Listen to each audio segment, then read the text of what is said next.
Hello, I'm here amid the ruins of ancient Corinth today, and we're looking at number 10 in the series on Oneness in Christ. This is unity and broken relationships, and I want to focus particularly on Paul's experience, because as we read in a number of the references in our biblical material for this time, Paul talks about Luke and Timothy. He also talks about Philemon. He talks about their work for the Lord. He talks about being reconciled to God. So it's very much Paul. And here at the Temple of Apollos here in ancient Corinth, this is a building that Paul would have seen in all its glory.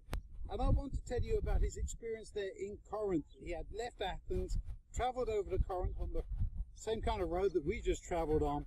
There he meets Aquila and Priscilla, and they get together because they share this ancient skill of tent making, and he argues with the Jews there in the synagogue there in Corinth. It says that when Silas and Timothy arrived from Macedonia, Paul felt he had to become more direct in what he said and told the Jews that Jesus was the Messiah, and they opposed him and cursed him and so on. Then he left and went to stay next door, pretty well. Titius Justus, who worshipped God in his house, was next door to the synagogue. Crispus, the leader of the synagogue, believed in the Lord together with his whole household. Many of the people of Corinth who heard the message became believers and were baptized. And then he gets the encouragement from the Lord. Don't be afraid. Speak up. Keep quiet, because I'm with you, and no one will attack you, for many people in this city are mine. And Paul stayed here, right here in Corinth, for a total of 18 months before he had to leave because of opposition once more.